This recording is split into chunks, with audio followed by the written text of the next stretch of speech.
Yang Ting arrive en France à 18 ans. Un master en communication visuelle en poche, il est dans un premier temps directeur artistique en agence de publicité. C'est en 2011 que lui vient l'idée avec des amis de créer sa propre agence, la première agence de communication qui accompagnait des marques chinoises pour leur installation en France. Puis en 2014, c'est le tour de Bonjour Brand, le premier forum France-Chine centré sur les marques. On a eu l'idée parce qu'il y avait deux styles d'événements, culturels ou commercial. On se dit, en fait, il suffit de les croiser pour parler de la valeur de la marque, parce que la marque est pile poil au croisement de ces deux choses-là. Mais il n'y en avait pas. Après une première édition réussie à Paris, Yang Ting déploie les grands moyens. Il accompagne une délégation de créatifs français à la rencontre de près de 300 entrepreneurs chinois. L'inauguration de cette seconde édition de Bonjour Brand se tient au Grand Palais du Peuple à Beijing, une première dans ce haut lieu de la politique chinoise.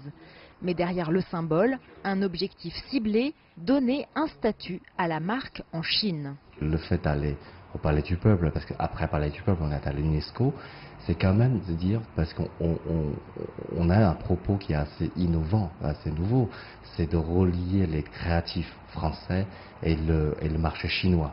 De ce propos-là, on a besoin de lui donner un statut, parce que la création en Chine est en train de gagner sa place, et on veut rentrer dans cette bataille-là et donner vraiment quelque chose de statutaire à ce service-là.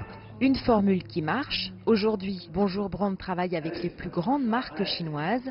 Sa dernière réalisation, l'arrivée en France en décembre 2017 des vélos en libre service OFO. Passeur entre les cultures et homme d'affaires, Yang Ting se réjouit de la prochaine visite en Chine du président français.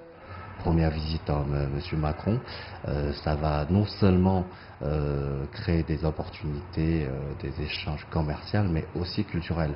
Parce que profondément, la question se pose, c'est quand même savoir, est-ce que tous ces échanges culturels sont là pour faciliter les échanges commerciaux ou l'inverse? Portée par des initiatives qui créent des ponts comme celle de Yang Ting, la coopération franco-chinoise insuffle inspiration et dynamisme aux entrepreneurs et créateurs des deux pays. Cette coopération déjà fertile devrait sortir encore renforcée de la prochaine visite du président français à son homologue chinois, avec à la clé de belles perspectives pour l'économie. Jade Charles, CGTN, Paris.